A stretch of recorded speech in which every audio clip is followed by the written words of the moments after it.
अच्छा, आपका टाइम बचाने के लिए इस वीडियो में हर क्वेश्चन का आंसर बहुत शॉर्ट और टू द पॉइंट दिया गया है। तो इस वजह से इस वीडियो को पूरा देखें ताकि आपको इटली के बारे में हर चीज़ पता हो। अस्सलाम वालेकुम, मेरा नाम मोहम्मद सलमान मुनीर मलिक है और रिसेंटली मैंने अपनी पीएचडी यूरोप से कंप्लीट की है। और मेरा मानना यह है कि अगर अल्लाह ताला ने आपको किसी चीज़ से ब्लेस किया है तो आप उस चीज़ को दूसरों तक भी पहुँचाओ। तो इसीलिए मैंने ये डिसाइड किया कि इस YouTube चैनल के थ्रू मैं आप तक पहुंचाऊंगा वो सारी इन्फॉर्मेशन जो आपको चाहिए यूरोप में मौजूद अपॉर्चुनिटीज़ को अवेल करने के लिए। सवाल यह है कि इटली में एडमिशन कैसे अप्लाई करते हैं। तरीका बहुत आसान है। एक वेबसाइट है यूनिवर्सिटी के नाम से, लिंक आपको डिस्क्रिप्शन में मिल जाएगा। वहाँ पे जाना है, वहाँ पे आपने अपना स्टडी कोर्स फाइंड करना है, यूनिवर्सिटी की वेबसाइट पे जाना है। यूनिवर्सिटी की वेबसाइट के ऊपर आपने केयरफुली उसकी सारी जो क्राइटेरिया है उसको पढ़ लेना है और वहाँ पे ही ऑनलाइन पोर्टल पे अप्लाई कर देना। अब एप्लीकेशन डालने के लिए फ़ीस लगती है या नहीं लगती? बहुत सारी यूनिवर्सिटीज़ में फ़ीस बिल्कुल भी नहीं लगती है, लेकिन कुछ यूनिवर्सिटीज़ में आपको थोड़ी सी फ़ीस देनी पड़ती है। अब एप्लीकेशन सबमिट करने के लिए कौन कौन से डॉक्यूमेंट्स आपको रिक्वायर्ड हैं इटालियन यूनिवर्सिटीज़ के लिए? सबसे पहले आपको रिक्वायर्ड है एक वाइट बैकग्राउंड के साथ तस्वीर, आपका पासपोर्ट, आपके एजुकेशनल डॉक्यूमेंट्स, आपका मोटिवेशन लेटर, आपकी सीवी। याद रखिएगा कि आपकी सीवी यूरोपास फॉर्मेट पे होनी चाहिए। अगर आपके पास 2 प्रोफेसर्स के रिकमेंडेशन लेटर्स भी मौजूद हैं तो वेरी गुड। अच्छा, अगला सवाल ये है कि इटालियन यूनिवर्सिटी का प्रोसेसिंग टाइम क्या है। अब इस क्वेश्चन को मैं 2 पोर्शंस में डिवाइड करूंगा। ये 2 चीज़ें हैं, एक है एडमिशन सेक्शन, दूसरा है वीज़ा सेक्शन। एडमिशन में आपको एक दिन में भी एडमिशन मिल सकता है, 2 या 4 मंथ्स भी लग सकते हैं। जब आपको एडमिशन मिल जाता है तो उसके बाद आपने वीज़ा अप्लाई करना होता है। याद रखिएगा, आपको यहाँ पे पेशेंट रहना है, सब्र बहुत ज़रूरी है। वीज़ा अप्लाई करने में आपको एडमिशन प्लस वीज़ा आपको तकरीबन कोई 1 साल का टाइम भी लग सकता है, 4-6 महीने में भी मिल सकता है। इंग्लिश लैंग्वेज रिक्वायरमेंट है या नहीं? हाँ भी, ना भी। बहुत सारी यूनिवर्सिटीज़ आपसे इंग्लिश लैंग्वेज जो स्पेसिफिक टेस्ट है वो नहीं मांगती हैं, आइल्स, टोफल, पीटी वगैरह नहीं मांगती हैं।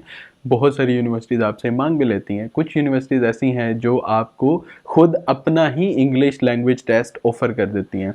जो यूनिवर्सिटीज़ आपसे नहीं मांगती हैं कोई स्पेसिफिक टेस्ट, वहाँ पे आप अपनी प्रीवियस यूनिवर्सिटी जहाँ से आपने अपना बैचलर्स या आपने एफएससी जो भी 12th की है, वहाँ से आप एक इंग्लिश प्रोफिशिएंसी लेटर बनवा के सबमिट कर सकते हो। अब स्टूडेंट वहाँ पे चला गया, सवाल यह है कि पार्ट टाइम जॉब कर सकता है या नहीं कर सकता। बिल्कुल, पार्ट टाइम जॉब आप कर सकते हैं 20 घंटे 1 हफ्ते में।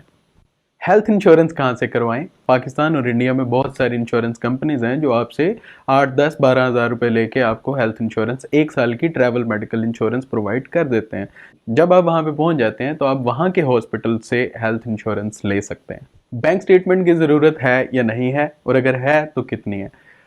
बैंक स्टेटमेंट आपको चाहिए होती है मास्टर्स और बैचलर्स के एडमिशन्स के लिए। पीएचडी के लिए जस्ट फॉर्मेलिटी होती है। मास्टर्स और बैचलर्स के लिए अगर आप पाकिस्तान से हैं तो आपको ऑलमोस्ट 6,000 यूरोज़ या 6,500 यूरोज़ आपको शो करने होते हैं। वो तकरीबन 20 लाख से लेकर 25 लाख तक की बनती है। अगर आप इंडिया से हैं तो आपके लिए रिक्वायरमेंट्स डिफरेंट हैं। आपको अगर फॉर एग्जांपल आप मास्टर्स के लिए जा रहे हैं और मास्टर्स की डिग्री 2 साल की है तो आपको 2 साल की बैंक स्टेटमेंट शो करनी पड़ेगी, 6,000 प्लस 6,000, 12,000 यूरोज़ की। पोस्ट स्टडी वर्क परमिट मिलेगा या नहीं मिलेगा? नहीं सरकार, आपको उठा के चुक के बाहर फेंका जाएगा। ये मैंने मजाक किया है। बिल्कुल आपको 1 साल के लिए पोस्ट स्टडी वर्क परमिट मिलेगा और इस 1 साल के अंदर आपने जॉब ढूंढनी होगी। वीज़ा रिजेक्ट हो जाए तो फिर क्या होगा? वीज़ा रिजेक्शन की 3-4 वजूहात होती हैं। उनको शक है कि आप वहाँ से वापस नहीं आओगे स्टडी कंप्लीट करने के बाद। नंबर 2, आपकी बैंक स्टेटमेंट जस्टिफाइड नहीं है, या फिर आपकी अकोमोडेशन जो आपने इटली में बुक की है वो जस्टिफाइड नहीं है। इसके अलावा कोई भी और रीज़न हो सकती है। अगर आपका वीज़ा रिजेक्ट हो जाए तो फिर आपने इटालियन लॉयर को हायर करना है और अपील कर देनी है। डिग्री कंप्लीट हो गई, अब जॉब मार्केट कैसी है? इटली में जॉब मार्केट अच्छी है। मैं आपको ये सजेस्ट करूंगा, अगर आप 2 साल का मास्टर्स या 3 साल का बैचलर्स कर रहे हैं या फिर 3 साल की पीएचडी कर रहे हैं तो आप साथ साथ इटालियन लैंग्वेज पे भी फोकस करें। इटालियन लैंग्वेज सीखें, ड्राइवर्स लाइसेंस बनवाएं और आपकी जॉब हो जाती है। अच्छा, स्टडी वीज़ा कितने साल का होता है? मिथ ये है कि स्टडी वीज़ा जितने साल की स्टडी होती है उतने साल का होता है। नहीं, आपको 1 साल का वीज़ा ग्रांट होता है। अगले साल आपसे यूनिवर्सिटी का एडमिशन लेटर या प्रमोशन लेटर मांगा जाता है, वो आप इमिग्रेशन ऑफिस में जमा करवाते हैं अपने डॉक्यूमेंट्स के साथ, तो आपको अगले साल का रेजिडेंस परमिट मिलता है। इटालियन स्टडी वीज़ा के लिए एज लिमिट क्या है? इसका जवाब ये है कि कोई एज लिमिट नहीं है। इटालियन स्टडी वीज़ा के साथ आप कितने कंट्रीज़ घूम सकते हैं या ट्रैवल कर सकते हैं?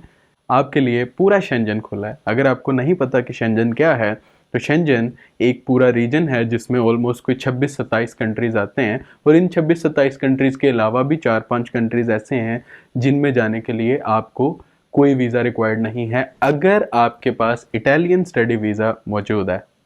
इटालियन यूनिवर्सिटीज़ में एडमिशन लेने के लिए आपको कितने मार्क्स चाहिए? ये वेरी करता है यूनिवर्सिटी टू यूनिवर्सिटी। अगर आप बहुत अच्छी रैंकिंग की यूनिवर्सिटीज़ में जाएंगे तो आपको ज़्यादा मार्क्स चाहिए, बट जनरली आपका 3.0 CGPA हो या 60% मार्क्स हो तो you are in the good position. अगर इससे कम भी है तो आपने बिल्कुल भी डिस्करेज नहीं करना अपने आप को, डिमोटिवेट नहीं होना, आप अप्लाई करें। आपने मास्टर्स कर लिया है, अब आप PhD करना चाहते हैं, लेकिन आप परेशान हैं कि कैसे पहुंचे वहां तक। आपकी CV, आपका मोटिवेशन लेटर और आपका रिसर्च प्रपोजल तगड़ा होना चाहिए। अगर आपने ये 3 डॉक्यूमेंट्स बेहतरीन बना लिए तो आपके लिए इटली में कॉफ़ी मेरे साथ तैयार है। नहीं जी, अब स्टडी आपने कर लिया कंप्लीट और अब आपने करना है काम। तो स्टूडेंट रेजिडेंस परमिट को वर्क परमिट पे कैसे ट्रांसफ़र करना है आपने? सबसे पहले आपको स्टूडेंट रेजिडेंस परमिट से जॉब सर्च वीज़ा पे आना पड़ेगा। जब आप जॉब सर्च वीज़ा पे आ जाओगे, आपको जॉब कॉन्ट्रैक्ट मिल जाएगा, तो फिर आप जॉब वीज़ा अप्लाई करोगे, जॉब रेजिडेंस परमिट अप्लाई करोगे। सबसे ज़रूरी सवाल ये है कि क्या इटली में स्कॉलरशिप्स अवेलेबल हैं या नहीं है। इटली में भाई हो रही है पैसों की बारिश, दरख्तों पे पैसे उग रहे हैं, जाओ उतारो, घर वालों को भेजो, ऐसी कोई बात नहीं है। अगर आप बैचलर्स या मास्टर्स में अप्लाई कर रहे हैं तो आपको मिलेंगे 600 यूरोस पर मंथ स्कॉलरशिप। अगर आप PhD के लिए अप्लाई कर रहे हैं तो आपको 1200 यूरो से लेकर 4000 या 5000 यूरोस तक भी मिल सकते हैं, depending on the type of scholarships you are applying for. Italian study visa पे फैमिली को साथ लेके जा सकते हैं या नहीं? बिल्कुल भी नहीं, ये गलत जवाब है। आप लेके जा सकते हैं, लेकिन उसका एक प्रोसेस है। सबसे पहले आप खुद जाएंगे, आप अपने डॉक्यूमेंट्स अप्लाई करेंगे, वहाँ पे एक अपार्टमेंट रेंट करेंगे, उसके बाद आप वहाँ की मिनिस्ट्री से या वहाँ का एक डिपार्टमेंट है, वहाँ से आप नो ऑब्जेक्शन सर्टिफिकेट लेंगे, जिसको हम बोलते हैं नोला ओस्ता। नोला ओस्ता मिल जाएगा, वो आपने अपनी यहाँ की एम्बेसी में सबमिट करना है और आपको यहाँ से वीज़ा ग्रांट कर दिया जाएगा। लेकिन याद रखिएगा कि ये पूरा प्रोसेस ऑलमोस्ट 6 महीने का भी हो सकता है, 1 साल का भी हो सकता है, 2 या 3 साल भी लग सकते हैं। इटली में लिविंग कॉस्ट कितनी है और क्या स्कॉलरशिप के पैसों में गुजारा हो जाता है या नहीं हो जाता? मैं मास्टर्स और बैचलर्स के स्कॉलरशिप से शुरू करूंगा। 600 यूरो स्कॉलरशिप्स होती है और मेरे ख्याल में इतने पैसों में बेहतरीन गुजारा हो जाता है। मेजर एक्सपेंस आपका होता है अकोमोडेशन का, उसको मान लीजिए कि 200 से 200 यूरोज़ में भी आपको कुछ एरियाज़ में मिल जाती हैं, 250, 300, 350 यूरोज़ में आपको अकोमोडेशन मिलती है, depending on the city you are going. उसके बाद आपका 150 से 200 यूरोज़ आप अदर एक्सपेंसेस काउंट कर लो। आपकी ट्रैवल कार्ड आपको प्रोवाइड कर दिया जाता है स्टूडेंट्स को, फ्री में आप अपने सिटी में ट्रैवल कर सकते हो। कुछ सिटीज़ में आपको खाना भी मिल जाता है, वाउचर्स, फूड वाउचर्स मिलते हैं, depending on the city, depending on the region. इसके अलावा आपके बहुत ज़्यादा एक्सपेंसेस वहाँ पे नहीं होते हैं, तो मेरे ख्याल में 600 यूरो में अच्छा गुजारा हो जाता है। क्या इटालियन स्टडी वीज़ा के लिए आपको किसी कंसल्टेंट के पास जाने की ज़रूरत है या नहीं है? मेरा जवाब है नहीं है। अगर आपको लगता है कि आप बहुत ज़्यादा मसरूफ़ हैं या आपसे नहीं हो पाएगा, तो फिर मैं आपको ये मशवरा दूंगा कि आप किसी ऑथेंटिक कंसल्टेंसी कंपनी के पास जाएं। वीडियो की डिस्क्रिप्शन में मैंने एक ऑथेंटिक कंपनी का वेबसाइट और उनका कॉन्टैक्ट नंबर आपको प्रोवाइड कर दिया है। अगर आप चाहें तो आप उनसे सर्विसेज ले सकते हैं। अगेन मैं यही कहूँगा कि उनके पास आपने तब जाना है जब आप खुद नहीं कर सकते। इस चैनल को सब्सक्राइब करना चाहते हो तो आप कर लो, ताकि आपके पास मज़ीद इन्फॉर्मेशन इस तरह की आती रहे। लें जी, हमने तो अपना फ़र्ज़ पूरा कर दिया है, अब तुम्हारे हवाले वतन साथियों। इस वीडियो को शेयर करना चाहते हो तो कर दो, ताकि दूसरों का भी भला हो जाए।